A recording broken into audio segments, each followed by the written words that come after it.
Hi guys, welcome back to another video from Car Help for You. So in today's video what we're doing is changing the wheel bearing, which is this here, and we're changing it on a VW Passat. This one is a 2014 plate, however if yours is the same shape it will be a similar method. Now unfortunately we're doing this one outside, so we're not on the lift, and I have tore it all away already, but I'm just going to give you a quick video on how to do it.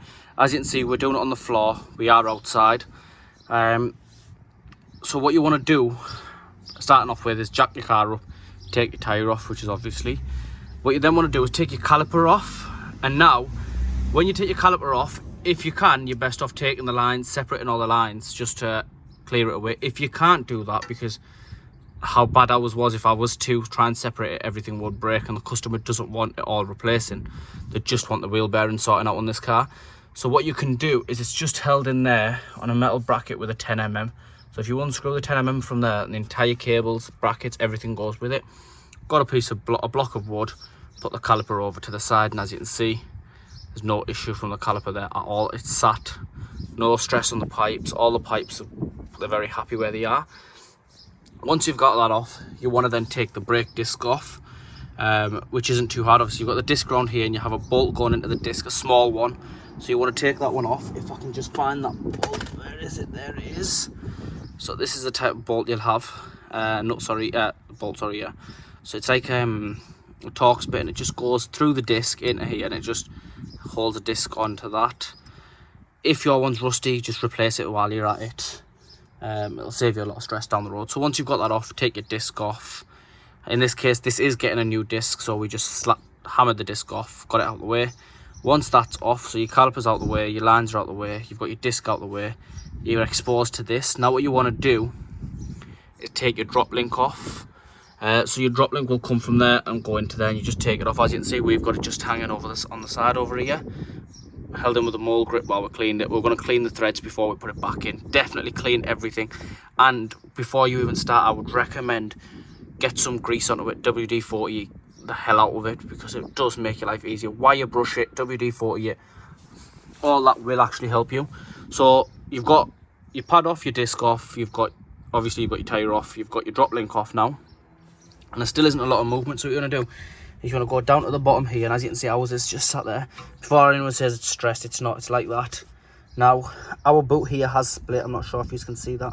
So ideally we want a new one of these. Customer has refused it, despite me showing them how bad that is. That should be replaced. If yours is anything like that, guys, just get it out. There's no point leaving it in over a couple of pounds. That's, in my opinion, that's just stupid. I'm already here, I've already took it apart. It makes sense just to take that one nut out of there, and it'll drop straight through. Put the new one in, and you're happy. The customer said no, he doesn't want to do it, he wants to get it done at a later time. All that means is that he's going to get charged for me to take it all apart again to redo it. Doesn't make a huge lot of sense. Like I said, if you're already in here, just go the extra mile, spend the extra couple of pounds and get it done. You can get all this from Euro Car Parts, etc. Any other parts shop as well can do it. So once you've got that, there's 3 bolts on the bottom. Once you get these 3 bolts off, you push the arm down, and it does have a little spring. You can't see it, it's a bit hard right now. As you can see, it does have a bit of play in it there. So you just push that down. You don't need a huge lot of force. Like I said, make sure this is all greased up first. Pop it down, and do expect rust, that's standard. So got that down, got it out of the way. Next is the drive shaft itself, and this is held on by a spline type of socket, bolt, sorry. So it just goes into there like that, and actually grips it like that. So you want to get a spline one onto it, a spline socket onto it, and just gun it off. If yours is solid, what you could do before you take the caliper off, just shut the socket on and crank it up, just loosen it a little bit then before you take the discs and everything off. So it might actually be best if you do it that way.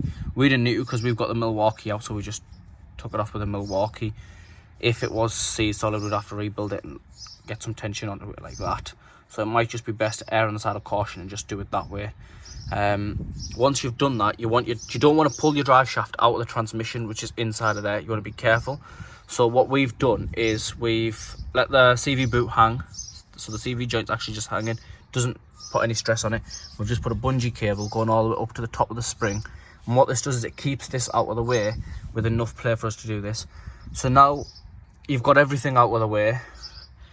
The wheel this is the wheel bearing. So the wheel bearing itself is actually only held on by 4 bolts.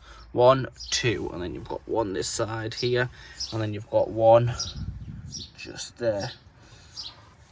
And the way you access them is from the inside. So you can see there's 2 at the bottom there, and there's 2 on the top there. That little black dot there, see if I can get my hand anywhere around there. I doubt it. So I can actually. So where the top of my finger is, that one there, that's an ABS sensor. So when you do take them out, so they're in by it's another spline type, and this one is, so as you can see, it's a laser tool and it's an M12. But make sure you clean the inside of them out very, very well, as they will slip if they do. They will round. So this one did round, in fact. Like I said, I'm here to help you. I'm not one of those YouTubers that will pretend everything went good and we got it bang on. We didn't. This one, if I show you there, as you can see, that's finished that, as compared to what the other ones look like. So as you can see, that one was brilliant, and then there's nothing left of that one. We did I tapped a bigger socket into it and still nothing. So you'd be wondering what's happened there. And what I actually did was, if I get the old hub over here, so what I did is, once I got the other side cracked, once I got the other 3 cracked a bit loose, I managed to smack it, and this hub was that bad that the top part actually came away. So this was still stuck into the car, so it was stuck into the car like that, and the bottom part there, so the front part, actually came away. And as you can see, all I did then was I just got at it, because there's a lot of room there, so I just got at it with a grinder, and the bolts themselves aren't actually threaded through the knuckle. So there's no actual thread inside the knuckle, they just slide in and out. The thread is inside the hub itself, inside the bearing itself. So all I did was I just grinded straight down. Obviously, where's that bolt gone? If it makes more sense, I'll show you like that. So as you can see, I grinded straight through the bolt. So this was on there, like that. So this was on there like that, and I just grinded all the way through until I got to the back of the bolt, which obviously opened the bolt up. Took the end piece off here, which is here. So this would have been on there like that.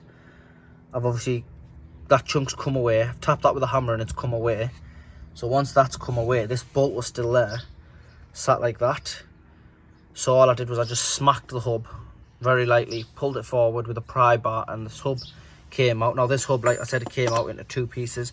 Yours might not if you're lucky. If it does, it's nothing to worry about. If it does come off in 2 pieces, it is a bit more easier to grind, and if it doesn't, it's going to be a bit more harder, but you can still get it done. But if you do smack it with a hammer, you can just snap that out, because it's only held in by the bearings there. So it's actually on there like that. So it's on there like that. This came off as well. This bearing is actually really, really bad, so it came off a lot easier. But once that came off, this was sat there inside the knuckle like that with the bearing off, and all I did was I just, because as you can see, it's gone out of shape a little bit, so it wasn't going to go straight through. So what I did is I got a hammer on it, and I pushed it all the way out this way, and then I just smacked it full force with a hammer, and it just went straight back like that. It actually went flying over there. We picked it up and brought it back. So that may be an alternative. Obviously, there's a lot more chew. Hopefully you won't go through that. So once you've done all that, your bearing comes out. Inside your bearing, where the ABS sensor, so your ABS sensor is just about here. Where the ABS sensor is, what you want to do is put your finger on it and then get a wire brush and clean it. If you're all right using the wire brush and a drill, then clean it, but make sure you don't touch that sensor, otherwise it won't read accurately and you'll have issues. You can put a tiny bit of grease on the inside, a bit of copper grease on the inside, and push this back on just to get it a nice snug fit. And as you can see, we've nearly got a snug fit. Now what I'll do is I'll just very lightly just tap that there, and it'll sit back because it's got that just a couple of millimeters away. So I'll tap it back. The new one comes with new hardware, so I'm going to put the 4 new bolts back in, tighten that up. Once that's nicely tightened up, I'm going to go everything in reverse order now. So first the drive shaft will go back in with the bolt, put that back in. You won't be able to fully tighten that now because it'll start spinning. So I'll try and tighten it the best I can. I will then put the bottom arm on, back into the joint here, get that back in. I will then go to the drop link, brake disc, caliper. Once all that's back together, I'll then put the wheel back on.